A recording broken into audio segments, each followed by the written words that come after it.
morning, student. Our today's topic is a Ohm's law.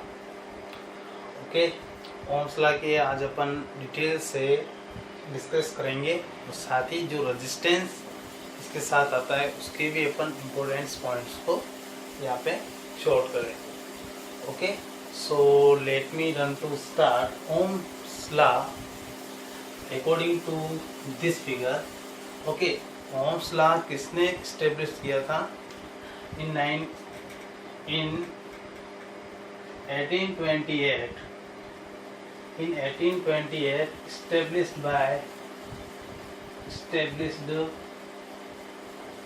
by German scientist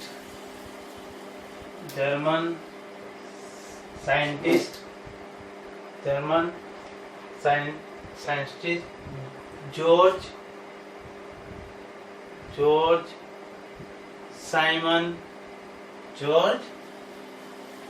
Simon Ohm. Okay,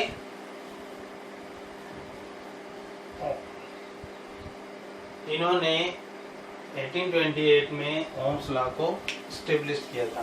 इन्होंने ये बताया कि particularly कोई conductor wire है, अगर उसमें करंट फ्लो होता है तो उनके जो इनिशियल और फाइनल पॉइंट है उनके बीच में जो पोटेंशियल डिफरेंस प्रोड्यूस होता है वो potential difference all over current के प्रोपोर्शनल होता है, ऐसा ओम्स लॉ ने बताया. So let me start to Ohm's law. So we need to figure like this figure. Okay, this is conductor, length is L, this is connected to the battery and key. Okay, here is a area, cross section of area, and plus minus this is battery. Okay, current direction positive to negative and electric field like this in this direction, and the electrons move in this direction. Okay, आपको मैंने पहले भी बताया था. Okay, so current की direction इधर है तो इलेक्ट्रिक फील्ड की डायरेक्शन भी इधर होगी और इलेक्ट्रॉन्स मूव इधर करेंगे ड्रिफ्ट वेलोसिटी से.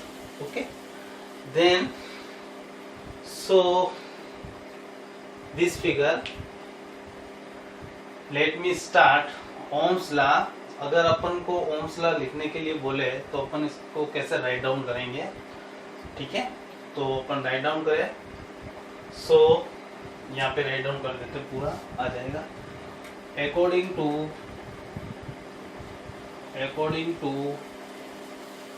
this law,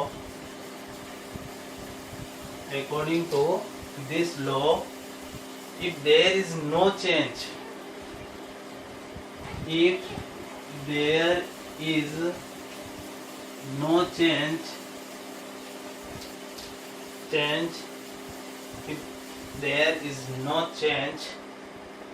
in the physical state of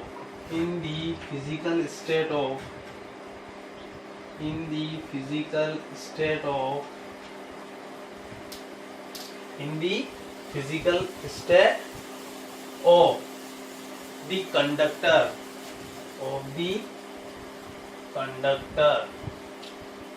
अच्छा, फिजिकल स्टेट कौन कौन सी हो सकती है? लाइक दिस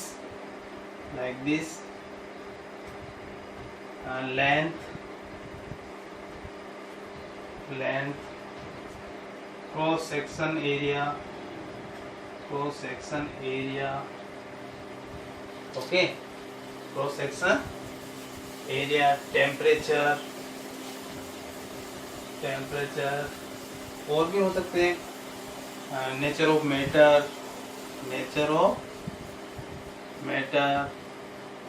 ओके, बहुत है ना.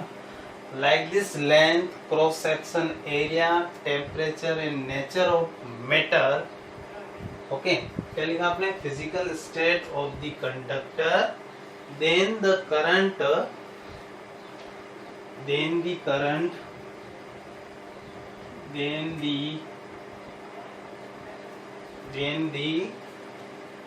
current flowing through, कहाँ से निकल रही है वो करंट, कहाँ से फ्लो हो रही है, flowing through a conductor, flowing through a conductor. Okay, तो physical state of the conductor like this, length ले लिया, क्रॉस सेक्शन ले लिया, ये अलग ही है ना, ये बैटरी, ये डायग्राम पूरा अलग ही था. Length, cross section, area, temperature, nature of matter, then the current flowing through a conductor is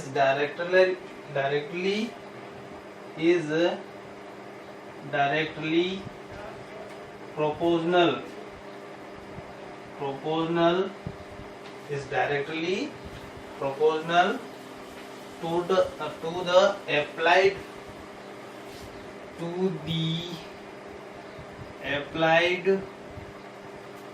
potential difference, या वोल्टेज भी लिख सकते हो आप, पोटेंशियल डिफरेंस, इसको आप ब्रैकेट में वोल्टेज भी कर सकते हो. Okay, to the applied potential difference across its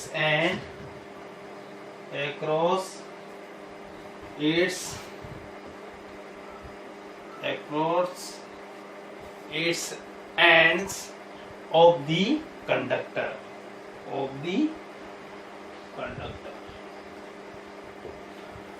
okay, ये आपके सामने मैंने पूरा लिखा है, ये पूरा ओम्स लॉ है.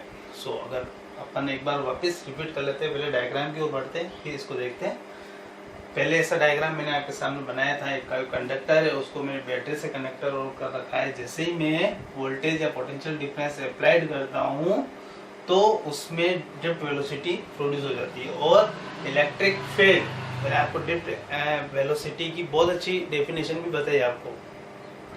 ये बताई, the average velocity of the electron, the average velocity of the electron in the electric field, that is called the drift velocity. okay, so वही हो रहा है यहाँ पे इलेक्ट्रो सेक्शन इस कंडक्टर का. ये पर्टिकुलरली मैं आपको एक छोटी सी लैंग्वेज में समझा देता हूँ. ओके, यहाँ से कोई करंट फ्लो हो रहा है, ये आर है अपना रेजिस्टेंस, अभी बात करेंगे थोड़ी देर बाद, और ये अपना ए पॉइंट है और ये बी पॉइंट है, इसके बीच में पोटेंशियल डिफरेंस प्रोड्यूस हो रहा है. ओके, तो इसमें जो करंट प्रोड्यूस हो रहा है वो all over A point to be point के बीच में जो पोटेंशियल डिफरेंस प्रोड्यूस हो रहा है, वो पोटेंशियल डिफरेंस ऑल ओवर जो करंट फ्लो किया गया उसके प्रोपोर्शनल होता है. Okay, so according to this law there is no change, कोई चेंज नहीं होगा. फिजिकल स्टेट, जो कंडक्टर की फिजिकल स्टेट है उसमें कोई चेंज नहीं होगा. Like this, length, cross section area, temperature, nature of matter, extra बहुत सारे. Then the current flow, जैसे करंट फ्लो करते हैं, is directly through a conductor is directly proportional to the applied potential difference across its ends of the conductor. Last तक जहाँ से वो start हो रहा है और एंड पॉइंट तक जहाँ पे वो कंडक्टर है, तो वो हो जाएगा अपना Ohm's law. Okay, all over यही ओम्स लॉ. अच्छा, इसकी और डिटेल देख लेते हैं थोड़ी बहुत. स्क्रीनशॉट भी ले सकते थे, चलो कोई बात नहीं.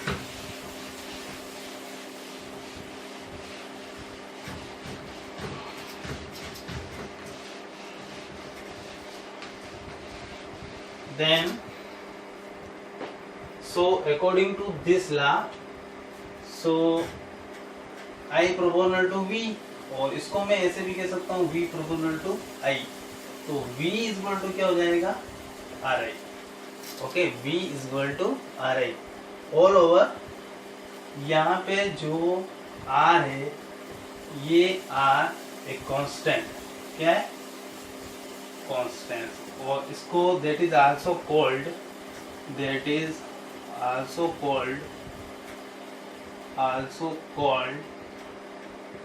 resistance of the conductor. Resistance of the conductor भी कहते हैं इसको. ओके, ऑल ओवर ये प्रोपोर्शनल कांस्टेंट है, आप इसको प्रोपोर्शनल कांस्टेंट भी कह सकते हो. Proportional proportional constant. Okay, so V is equal to R है। ओके, R इसका सिंबल जो रेजिस्टेंस की बात कर रहे हैं अपन यहाँ पे ऑल ओवर, तो अपना ओम्स लॉ हो गया है, ये अपना ओम्स लॉ है। ओके, तो अपन अब इम्पोर्टेंस पॉइंट जो रेजिस्टेंस के संबंध में है, रिलेशन में है, वो अपन यहाँ पे देखेंगे। Okay, so let me start resistance. Okay, according to this phenomena, so R is equal to V upon I। Okay, ये रिलेशन आपको याद रखना है। Okay, R is equal to V upon I। Then okay, clear कर दो इसको। अब अपन देखते हैं इनके इम्पोर्टेंट पॉइंट कौन कौन से हैं, वो अपन यहाँ पे डिस्कस कर लेते हैं। ओम्स लॉ, रेजिस्टेंस वैसे आपके आएगा, रेजिस्टेंस, रेजिस्टिविटी आगे आपके आ रहे हैं, लेकिन मैं अभी बता देता हूँ ताकि आगे आपको बताने में मुझे कोई दिक्कत नहीं होगी। ओके, सो R के संबंध में बताते हैं resistance. Okay, this is topic is resistance. अब अपन रेजिस्टेंस के बारे में बताएंगे। ओके, सो स्टार्ट करें। First R is a scalar quantity. R is a scalar quantity.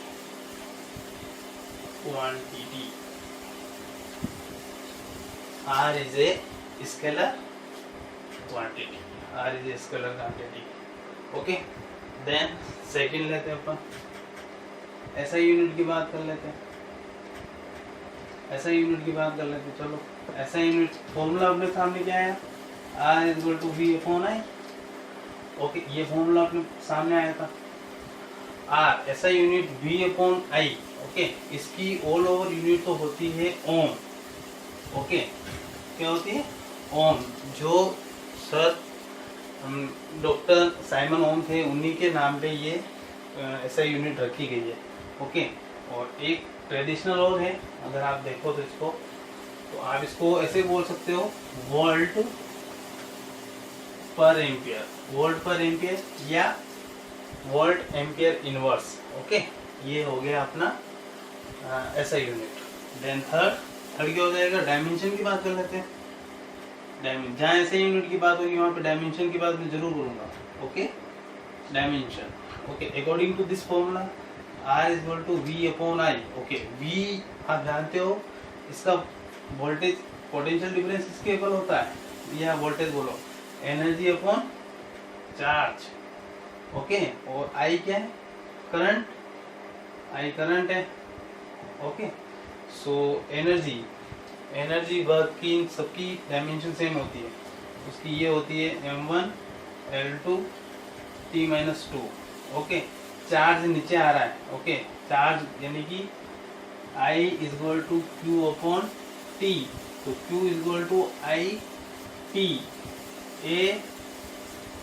AT लिखेंगे। चार्ज को क्या लिखेंगे अपन, AT, और I को किसमें मेजर करते हैं, A में।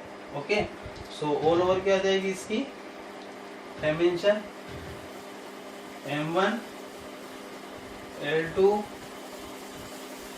T-3। देखो ये +1 है, ऊपर रिप्लेस हुआ तो -1 -2 और -1 -3, और A का -2, m1 L2 T-3 A-2। Okay, ये आप ऐसे भी निकाल सकते हैं। और एक और बता देता हूँ डायमेंशन निकालने, आपने एक फॉर्मूला पढ़ा होगा, H is equal to I² RT 10th में। ओके, हीटिंग लॉ, ठीक है ना, law of heating, joule heating law पढ़ा आपने, वही है। सो R इज इक्वल टू क्या हो जाएगा, H अपॉन I² T। इस फॉर्मूले से भी आप निकाल सकते हो ऐसे, ठीक है। यहाँ पे हीट एक एनर्जी का पार्ट है, I² और सेम एज वेल करके आप फाइंड कर सकते हो। Okay, then next point is, अपन 1 ओम को भी डिफाइन कर लेते हैं ना साथ साथ। ओके, इसका स्क्रीनशॉट ले लो। देन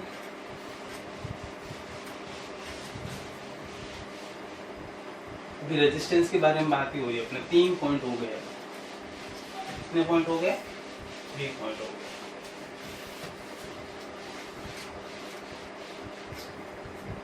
चलो 3 पॉइंट हो गए।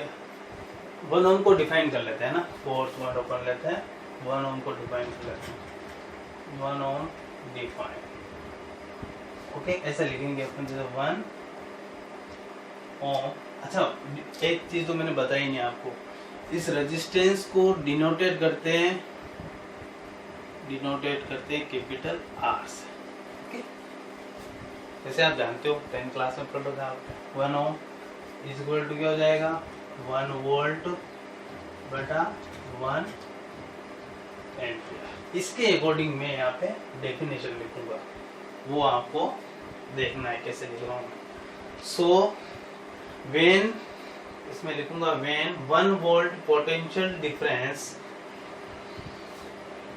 व्हेन 1 वोल्ट potential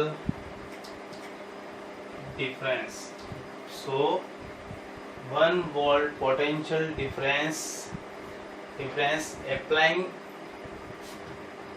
कर रहे हैं अपन, okay applying on across the ends of the conductor, across the ends of the conductor, across the ends of the conductor, across the end of conductor, okay जैसे 1 volt अपन apply कर रहे हैं, conductor को लेते हुए क्रॉस कर रहे हैं, so conductor and 1 ampere current, and 1 ampere current apply कर रहे हैं, and 1 ampere current flowing through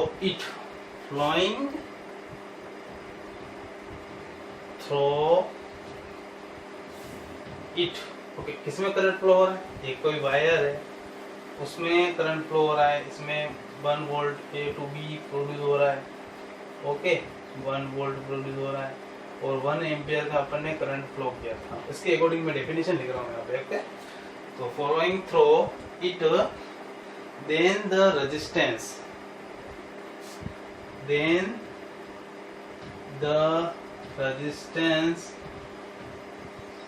of the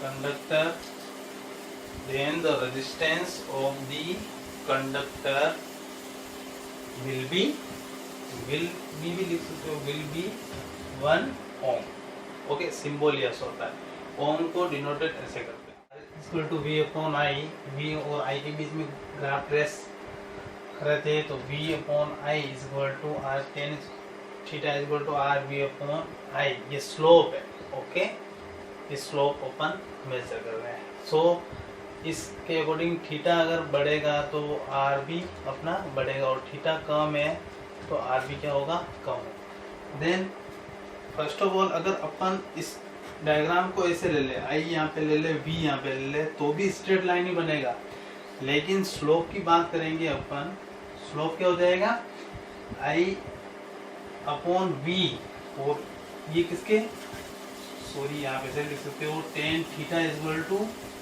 I upon V is equal to 1 upon R, okay तो यहाँ पे जस्ट उसका ऑपोजिट हो जाएगा, ओके तो यहाँ पे अगर बात करेंगे तो थीटा अगर बढ़ाएंगे तो आर क्या होगा, कम होगा, और थीटा अगर कम करेंगे तो आर होगा, बढ़ेगा, ओके ये पॉइंट है। अगर एक नॉर्मली एक छोटा सा क्वेश्चन लेता हूँ मैं, अगर आपके सामने ऐसा फेस कर दिया, ये R2 है, ये R1 है और यहाँ पे आई है, ये B है, तो इसमें से R1 बड़ा होगा क्योंकि R1 का एंगल क्या है, कम है, तो भी मैंने बताया जितना एंगल कम होगा तो R क्या होगा, बढ़ेगा, तो उसके अकॉर्डिंग ये सही है, okay. Next point is screenshot, okay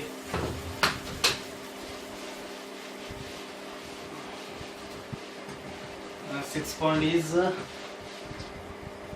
point आप ले सकते हो, कंडक्टेंस, ये कंडक्टेंस, ओके सो इसको जी से डिनोटेट करते हैं। तो जी इज इक्वल टू 1/r 1/ओम, इसको म्यो कहते हैं, ठीक कहते हैं म्यो, ओके, और साइमन भी कहते हैं, सीमेन, ओके, क्या कहते हैं Simon, okay. Then 7 point is depend की बात कर लेते हैं अपन, डिपेंड। सो रेजिस्टेंस आर किस किस पे डिपेंड करेगा, एक तो लेंथ पे करेगा, ओके। तो अपन ऐसा बना लेते हैं, आपको अच्छा लगेगा ये। So R is proportional to L हो गया, ओके, रेजिस्टेंस पे करता है, और आर किस पे करता है, एरिया पे करता है, तो 1/एरिया, ये एरिया की बात हो रही है यहाँ पे। तो अगर ये इसमें क्या हो जाएगा, आर अगर एल बढ़ेगा तो आर भी बढ़ेगा, एल कम होगी तो आर भी कम होगी, लेकिन यहाँ पे एरिया बढ़ेगा तो आर कम होगी, एरिया घटेगा तो आर क्या होगा, बढ़ेगा। और वही रेडियस की बात करते हैं, आर अपॉन 1/, यहाँ पे रेडियस है, ओके। रेडियस में क्या हो जाएगा, अगर आर बढ़ेगी, स्मॉल आर मतलब रेडियस, तो रेजिस्टेंस अपना घटेगा, और ये अगर बढ़ा तो ये क्या होगा, सॉरी ये बढ़ा ये घटा, ये बढ़ा ये घटा, तो ये बढ़ा, ओके। और नेचर की बात करते हैं अपन, ऑल ओवर, तो किसका ज़्यादा होगा, नेचर की बात करना, नेचर ऑफ मैटर। तो आर एक तो होता कंडक्टर, और is greater than less than sorry R insulator का आर ज़्यादा होगा, okay. Then next point is screenshot लो जल्दी आप, okay. So resistance which is also depend on the radius, length and the area of cross section like this, and the nature of material. The insulator material resistance is very increase, okay. Last now on the point 8 9 point हो गया होगा, 9 point की बात कर लेते हैं। इसमें 9 point में क्या है, 9 पॉइंट में ये लिख लेते हैं सबसे बढ़िया, R conductor is greater than, इधर आर कंडक्टर का है, R semiconductor greater than R insulator, okay. ये आपको याद रखना है। सो हम ओम्स लॉ को डिडक्शन करते हैं, प्रूव करते हैं कि ओम्स लॉ करेक्ट है या नहीं है। So according to this figure, the conductor which is also connected to battery and key, apply the potential difference voltage, the conductor L length of the conductor produce to potential difference initial point to final point, and the free electron moving in this direction of the electric field, opposite direction of the electric field. So like this, the conductor is the area is capital A, okay, and the mass of electron is small, okay. You know very well about this. When apply the voltage, battery से connect करते हैं, तो voltage apply करते हैं तो current flow होता है, okay. So can write this, you know very well, we know that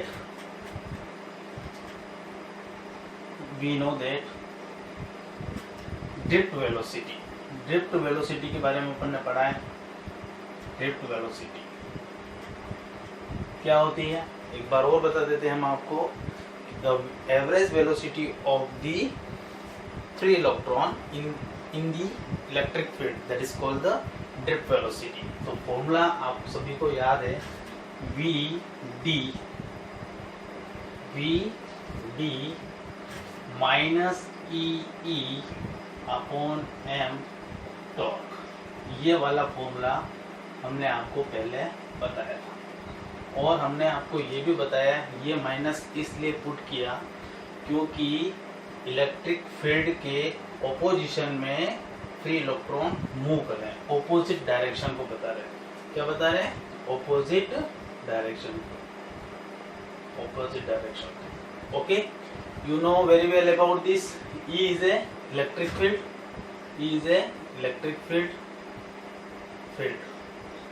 Or suppose E is equal to V upon L. What is V? V is a potential difference. Then torque is a relaxation time.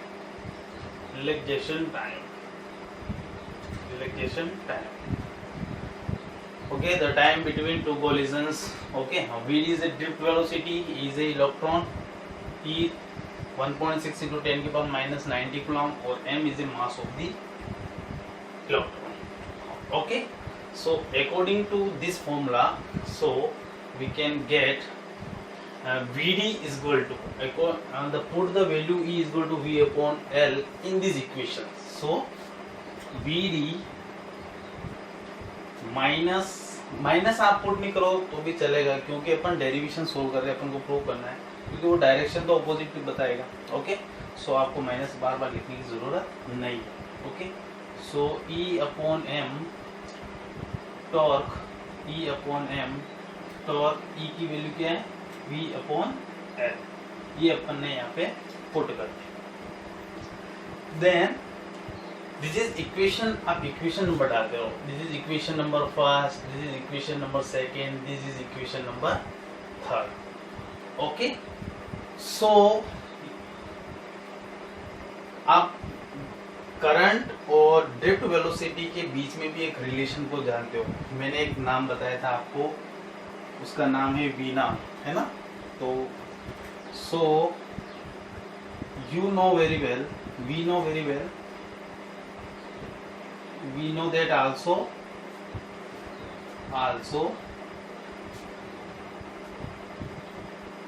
I is equal to the relation between electric current and drift velocity. Veena बताया था मैंने आपको, वीना, और यहाँ पे छोटा सा d लिख देना है, VDENA. Okay, this is equation number 4. Okay, this is equation number 4. So put the value according, so VD value ये जो दे रखी है ये आपको फोर्थ वाली इक्वेशन में पुट करना है। ओके, सो वो ऑल ओवर आई की वैल्यू को फाइंड करें। इसका आप स्क्रीनशॉट ले लो एक बार। ओके, देन इस वैसे स्क्रीनशॉट लेने की ये ले लिया आपने, कोई बात नहीं, इधर कर लेते अपन, है ना? ये तुमको जरूरत पड़ेगा। डिडक्शंस ऑफ सो को छोटा सा लिख दो,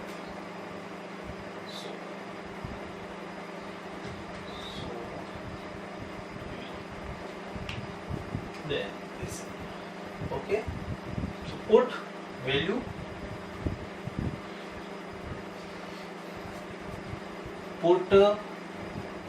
value of VD in equation 4. So I is equal to VD की वैल्यू क्या है?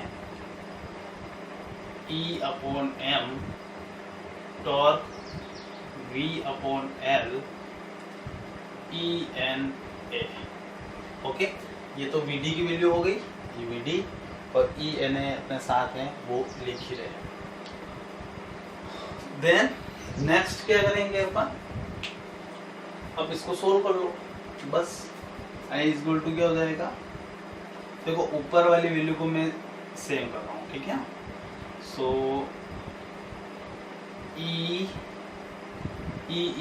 स्क्वायर वी भी है, E स्क्वायर हो गया, V है, ओके, और चलो v को बाद में करते हैं। ई स्क्वायर टॉर्क आ गया, ई का काम हो गया, टॉर्क का काम हो गया, Na और बचा v, ये v पोटेंशियल डिफरेंस है।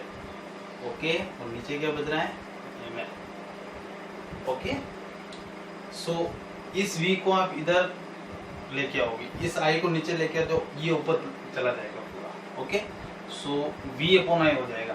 ओके, v अपॉन i, ये i इस v के नीचे रिप्लेस हो रहा है, ये ऊपर जाएगा और ये नीचे क्रॉस मल्टीप्लिकेशन हो रहा है। ओके, बचा क्या ml NaE स्क्वायर, देखो NaE स्क्वायर टॉर्क बचा। Okay, v upon I ml upon Na square torque बचा। ओके, अब आपको इधर आना पड़ेगा वापस।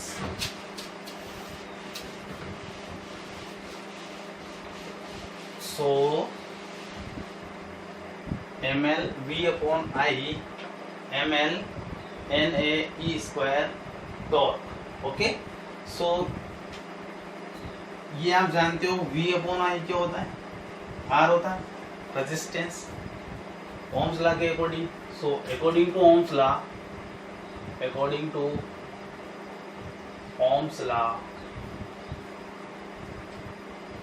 v upon I is equal to R होता है। तो इसके कॉरस्पॉन्ड में अपन ने ये वैल्यू पुट कर दी, ml upon NaE square torque. Okay, so ml upon NaE square torque. Okay, this is constant, R is constant. यहाँ पे एक लाइन लिख रहा हूं मैं, R is constant at given temperature,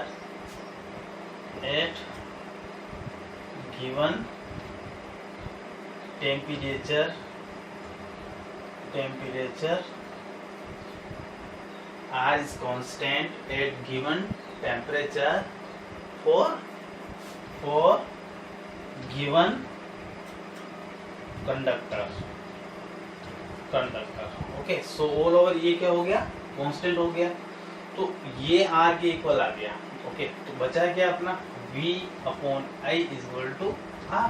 तो वो फॉर्मूला बन गया अपना v is equal to Ri। Okay, और v प्रोपोर्शनल टू i।